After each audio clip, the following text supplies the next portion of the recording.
what exactly is going on at 343 Industries that is causing so many key employees to leave?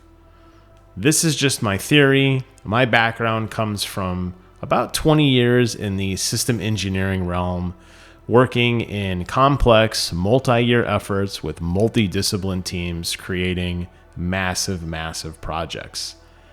The thing to remember with 343, and the reason why I, as a Super Halo fan, am so concerned with so many people leaving, is that people are the ones who make things, not companies. It's the people that have the ideas, the spark, the driving factor to push ideas through, not companies. When talent leaves, a lot of those great ideas leave too. Now, of course, there are best practices and there are procedures and there is company doctrine and mantra, which absolutely allow companies to retain and push forward ideas even when key people aren't driving them. However, when you have this many people leaving, you know something is amiss. And let's also face it, we know that COVID changed everything.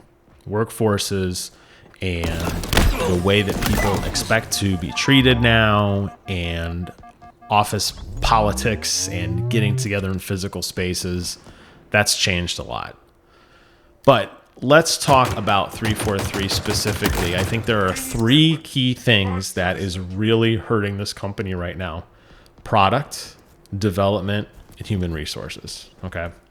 From a product standpoint, the problem is 343 has really suffered from a lack of vision, a lack of a roadmap, a lack of direction. Where I come from, we call this an integrated master schedule. And basically, it is the entire period of performance laid out from A to Z. It lays out all of the major work packages that have to go into completing things. Oftentimes it's resource loaded, so you know who is going to be doing said work packages. And if you are in an agile work environment, which I know 343 was, at least at the time of Halo 5 Guardians, based on their whole docuseries called The Sprint, then it would also include key agile milestones, small rocks, big rocks, sprint layouts, and deficiency burn down periods. You wouldn't expect to see this as a consumer of the game, but you would expect to see a roadmap. A roadmap would very clearly indicate, hey, these are the events that are coming, these are the dates that are coming. Right now, we don't have that. Competitive Halo can't really exist right now because the pinging problem and the horrible connectivity with weird latency and lagging spikes continues to exist. This has been the number one problem of the launch of this game. And anybody will tell you that a good development cycle includes a rigorous deficiency burn down period. This being the number one issue, the biggest of the big rocks, should be their number one focus item when they're in their sprint planning meetings, when they're working through problems. This should be the number one thing that they're working on. They're not, because it still exists. So this is what tells me the product itself is failing. Now, remember that a lot of people do leave after a contract is finished, and I'm going to suspect that a lot of people signed on for the base game, plus probably some groundwork into the unnamed endless DLC that we'll get at some point in the future. And I understand that that period is probably wrapping up, so a lot of people are probably ready to move on. And I also understand it's hard to move up in a company. Most of the time you leave and go somewhere where there's a new opportunity because obviously the higher, the fewer. So as you get into those lead positions, there are less opportunities for advancement. So it makes sense that people would want to leave because they have other opportunities that exist elsewhere. But typically, the leads of the organization, the ones that have already made it to the top, the creative designer, the art designer, the sound designer, etc., those positions, highly sought after, highly coveted, usually very well paid for, right? Usually you get a pretty good compensation in terms of stock options and really good benefits and tons of time off, tons of dough. Those positions people giving up in such waves tells you that the product is suffering. People don't want to be involved with this program anymore. From a development standpoint, remember that the Slipstream engine was supposed to be a platform moving forward, not just a product. Compare this to the Unreal Engine design and the operation of the building of Unreal Engine. And remember that Unreal did release Unreal Tournament, among other games, to kind of highlight what the engine could do. But the idea always was the platform. Make the platform in such a way that it's easy to add on to, it's easy to modify, and it's easy to continue to advance and push the envelope. We don't really see that being done here, do we? We don't really see 343 adding quickly. As a matter of fact, a lot of the problems we are having with weird latency issues and not a lot of skins coming out, not a lot of new game modes, not a lot of new weapons or content, indicates to me the Slipstream engine did not work as intended. The product itself, the development of this product itself, did not actually work properly.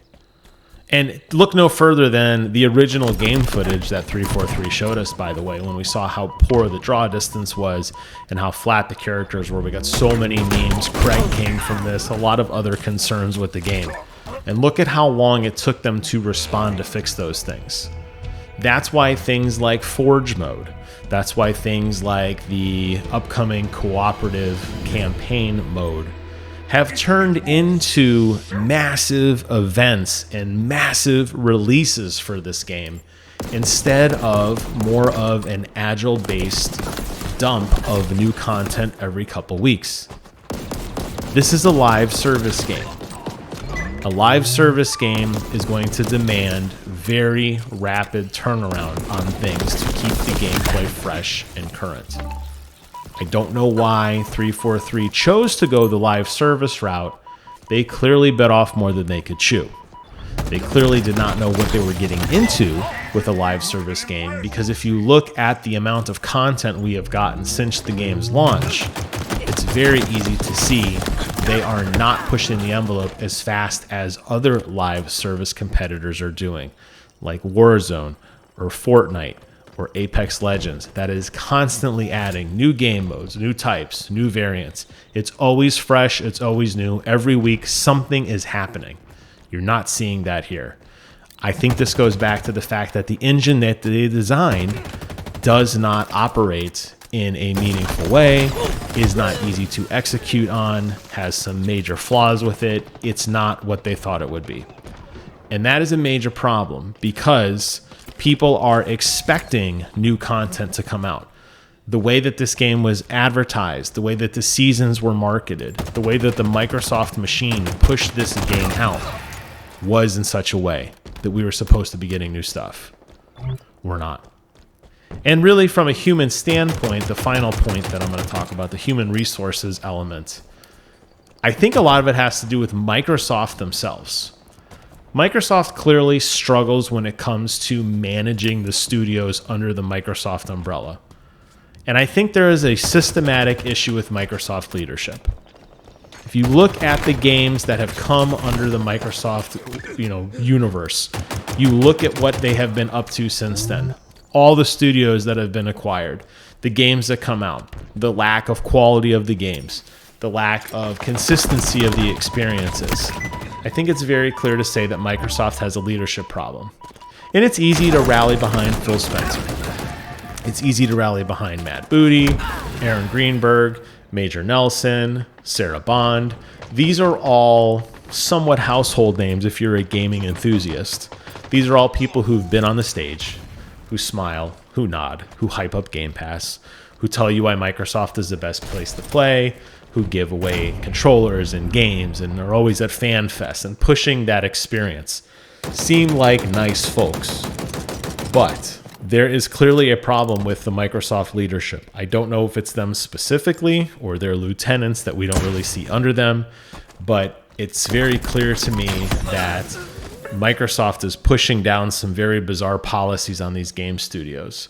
And you also have to understand that Joseph Staten, who came over and returned, from Grace, is going to take some time for him. If he is the right person, he may not be the answer to our problems, but it's going to take some time for him to systematically change the culture of 343 while battling some of the potential culture issues that Microsoft as a whole is pushing down on 343. The idea that I'm going to be working from my house or I'm going to quit in a COVID environment. The idea that people are saying they're burnt out, so much so that Joseph Staten has numerous times come out and said employee health is the number one concern we have. You don't hear other companies talk about that, but they do struggle with that. Of course they do. There's always a work and life balance. This is consistent across the board in any industry you deal with. But you don't hear other companies constantly reminding us that there is a work-life balance. Not the way that 343 does. And that is a major concern. The fact that he has had to come out and delay things because he says they're not ready. Those conversations behind closed doors with the leadership team, which is very fractured at this point, can't be pleasant conversations. When you put an idea out there, expect this in a month, expect this in 3 months, 5 months, at the end of season 1, at the beginning of season 2, whatever, it doesn't get delivered. Those are problems that are systematic and really deflates morale. I maintain 343 is not in a healthy place right now. I think they've had significant problems. I think this is really starting to make national headlines in terms of the amount of star talent that is leaving 343 in waves. And when you look at all the things I talked about, when you look at the lack of a really rigorous product, when you look at the fact that the development standards and tool sets aren't necessarily there, when you think about the human resource standpoint and how bad the morale has to be, it creates a perfect storm for exactly what we're seeing now.